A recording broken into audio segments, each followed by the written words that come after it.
Hello everyone, welcome in this ICT trainer YouTube channel. कालच्या व्हिडिओमध्ये आपण मार्जिन प्रॉपर्टीज पाहिलेल्या होत्या. त्या मार्जिन प्रॉपर्टीचे 4 टाईप्स आणि त्याचं येणारं आउटपुट या सर्वांबद्दल आपण कालच पाहिलेलं होतं. आणि आज आपण पाहणार आहोत एक रिव्हिजन म्हणून एकाच कोडमध्ये मी वापरलेलं आहे सर्व काही प्रॉपर्टीज. म्हणजे काय तर आपण कशा पद्धतीने एकाच कोडमध्ये CSS विथ HTML या एकाच कोडमध्ये आपण कशा पद्धतीने colour property means text property, font property, border property, background property आणि मार्जिन प्रॉपर्टी यूज करू शकतो. आता हे कशा पद्धतीने यूज करू शकतो याच रिलेटेड मी हा व्हिडिओ बनवत आहे आणि व्हिडिओ शेवटपर्यंत नक्की पहा. व्हिडिओ स्किप करू नका, म्हणजे मी कोणता कोड कुठे टाईप केलेला आहे, कोणता सिक्वेन्स यूज केलेला आहे तो तुमच्या लक्षात येईल. या अगोदरच्या CSSच्या व्हिडिओमध्ये मी ऑलमोस्ट सगळ्या टाईपचे CSS प्रॉपर्टीज एक्सप्लेन केलेल्या आहेत. त्याच्यामध्ये मी पूर्ण एक व्हिडिओ टेक्स्ट प्रॉपर्टीसाठी अपलोड केलेला आहे, पूर्ण एक व्हिडिओ फॉन्ट प्रॉपर्टीसाठी एक्सप्लेन केलेला आहे, बॅकग्राऊंड प्रॉपर्टीसाठी एक्सप्लेन केलेला आहे, बॉर्डर प्रॉपर्टीसाठी एक्सप्लेन केलेला आहे आणि रिसेंटली म्हणजे कालच मी मार्जिन प्रॉपर्टीच्या रिलेटेड व्हिडिओ अपलोड केलेला आहे. हे सर्व व्हिडिओज तुम्ही अवश्य पहा, म्हणजे आजचा जो मी व्हिडिओ बनवणार आहे मिक्स प्रॉपर्टीज म्हणजे थोड्या थोड्या प्रॉपर्टीज एकाच कोडमध्ये यूज केलेल्या आहेत. मग त्याचा आउटपुट कशा पद्धतीने आपल्याला मिळणार आहे हे तुमच्या लक्षात येईल. आता हा आहे तो बघा, समोर तुमच्या कोड दिसतोय. नोटपॅडमध्ये मी हा कोड टाईप केलेला आहे. त्याच्यामध्ये HTML आहे, head tag, title tag end केलेला आहे आणि नंतर स्टाईल टॅग ऑन करून त्याच्यामध्ये टाईप ही प्रॉपर्टी ॲट्रिब्यूट यूज केलेला आहे. टेक्स्ट /CSS डबल इन्व्हर्टेड कॉमामध्ये लिहिलेलं आहे. त्याच्यानंतर मी यूज केलेला आहे बॉडी सेक्टर. बॉडी सेक्टर म्हणजे काय तर इथे जो बॉडी टॅग मी यूज केलेला आहे या बॉडी टॅगच्या अंडर जी काही इन्फॉर्मेशन आहे त्या सर्व इन्फॉर्मेशनला मला या सर्व प्रॉपर्टीज अप्लाय करायच्या आहेत. म्हणजे बॅकग्राऊंड कलर मला हवा आहे येलो, फॉन्ट म्हणजे त्या बॉडी टॅगच्या अंडर जी काही मी इन्फॉर्मेशन टाईप केलेली आहे, मी इन्फॉर्मेशन कोणती टाईप केलेली आहे तुम्हाला दाखवते. हे पहा, ही बॉडी टॅगच्या अंडर जी काही मी इन्फॉर्मेशन टाईप केलेली आहे या सर्व इन्फॉर्मेशनला मला फॉन्ट अल्जेरियन हवा आहे, त्याची साईज 40 पिक्सेल हवी आहे. बॉर्डर याच ही जी इन्फॉर्मेशन ज्या वेबपेजवरती डिस्प्ले होईल त्या वेबपेजला बॉर्डर हवी आहे, पण ती सॉलिड स्टाईलमध्ये हवी आहे आणि त्या बॉर्डरचा कलर रेड हवा आहे आणि विड्थ 6 पिक्सेल हवी आहे. आणि ही बॉर्डर प्रॉपर्टी यूज केलेली आहे मी, ही फॉन्ट प्रॉपर्टी यूज केलेली आहे, इथे बॅकग्राऊंड प्रॉपर्टी यूज केलेली आहे आणि इथे कलर :ब्ल्यू म्हणजे ही टेक्स्ट प्रॉपर्टी यूज केलेली आहे.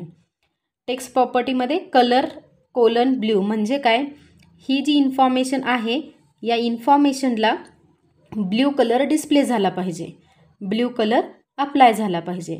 त्याच्यानंतर हे कर्ली ब्रॅकेट क्लोज केलेला आहे म्हणजे माझा बॉडी सेक्टर इथे एंड झालेला आहे.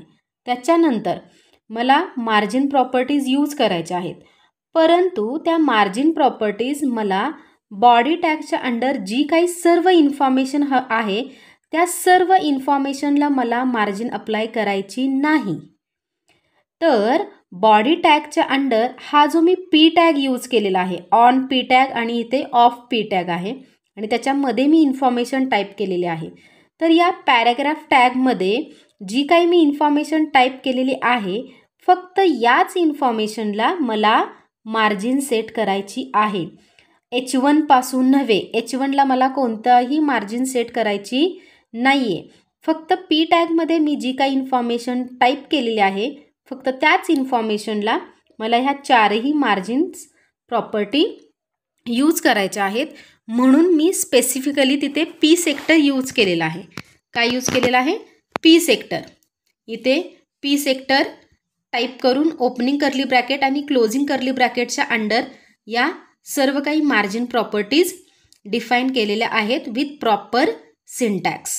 म्हणजे काय, margin top then colon 100 pixel ही व्हॅल्यू आहे आणि सेमीकोलननी एंड केलेला आहे. त्याच्याच नंतर मार्जिन बॉटम कोलन 100 पिक्सेल ही पण एक व्हॅल्यू आहे. मार्जिन राईट साईडला मला 100 पिक्सेल मार्जिन हवं आहे आणि लेफ्ट साईडला 80 पिक्सेल मार्जिन हवं आहे. आलं लक्षात? इथे पिक्सेल 80 पिक्सेल, इथे आपण PX टाईप करूयात. ठीक आहे. अशा पद्धतीने मी एकाच कोडमध्ये मी सर्व काही प्रॉपर्टीज यूज केलेल्या आहेत.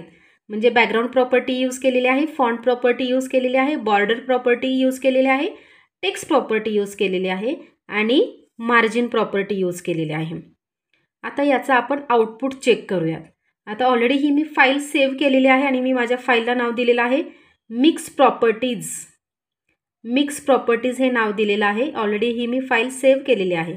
आता आपण याचं आउटपुट पाहूयात. Ctrl+S, कारण मी इथं पिक्सेल टाईप केलेलं आहे म्हणून शॉर्टकट कीने मी ही फाईल पुन्हा सेव्ह करते Ctrl+S. आता आपण त्याचं आउटपुट चेक करूयात. आउटपुट कशा पद्धतीने आपण चेक करतो तर या सर्च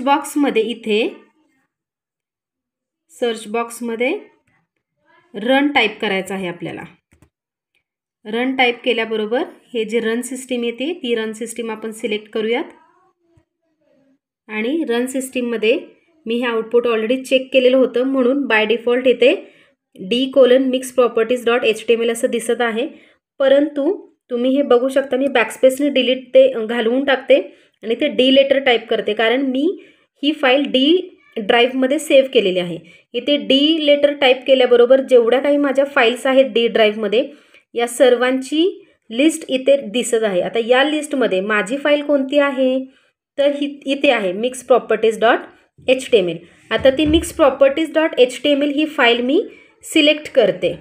मिक्स प्रॉपर्टीज ही फाईल मी सिलेक्ट करते. मिक्स प्रॉपर्टीज आणि एंटर. हे पहा, येस, हे आहे आपलं आउटपुट. याच्यामध्ये अल्जेरियन ही फॉन्ट मी यूज केलेला आहे. आपण बॅकग्राऊंड प्रॉपर्टीसुद्धा यूज केलेली होती म्हणून बॅकग्राऊंड कलर येल्लो आहे. याच एकाच कोडमध्ये मी बॉर्डर प्रॉपर्टीसुद्धा यूज केलेली होती विथ कलर, त्यामुळे बॉर्डर प्रॉपर्टीचं सुद्धा आउटपुट मिळालेलं आहे. आणि टेक्स्ट कलर म्हणजे टेक्स्ट प्रॉपर्टी मी यूज केलेली होती कलर = ब्ल्यू, म्हणून या टेक्स्टला कलर अप्लाय झालेला आहे ब्ल्यू. आणि त्याचबरोबर इथे या इन्फॉर्मेशन टेक्नॉलॉजी आणि या इन्फॉर्मेशनमध्ये इथे हा गॅप आहे. म्हणजे हा जो डिस्टन्स आहे तो ॲक्च्युली डिस्टन्स नसून आपण टॉप मार्जिन जे सेट केलेलं आहे त्याच्यामुळे या ॲक्च्युअल सेंटेन्समध्ये आणि ह्या इन्फॉर्मेशनमध्ये डिस्टन्स आहे. त्याच पद्धतीने ते लेफ्ट साईडला आणि राईट साईडला इथे सुद्धा स्पेस आहे कारण आपण त्या पद्धतीने फक्त याच इन्फॉर्मेशनसाठी मार्जिन अप्लाय केलेलं होतं. आता आपण हा डिस्टन्स अजून कमी करून बघूयात म्हणजे तुमच्या लक्षात येईल की कशा पद्धतीने आपण हे चेक करू शकतो. ठीक आहे.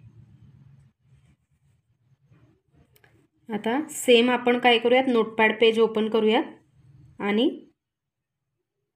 इथे हे बघू शकता तुम्ही, हे पहा इथे 100 पिक्सेल आहे तिथे आपण चेंज करूयात 60 करूयात, 60 पिक्सेल. आणि राईट मार्जिन इथे आपण काय करूयात 80, इथेही 80च करूयात.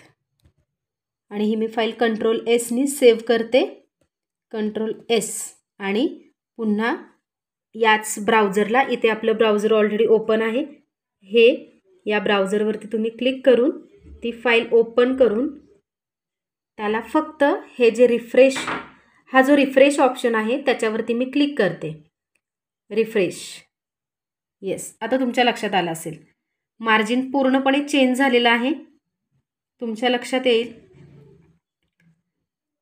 कशा पद्धतीने आपलं आउटपुट चेंज झालेलं आहे. त्याचबरोबर मी आता पुन्हा टेक्स्टचा कलर चेंज करते. आपण टेक्स्टचा कलर चेंज करूयात नोटपॅडमध्ये. आणि इथे जो आहे कलर ब्ल्यू तो कलर आपण चेंज करूयात.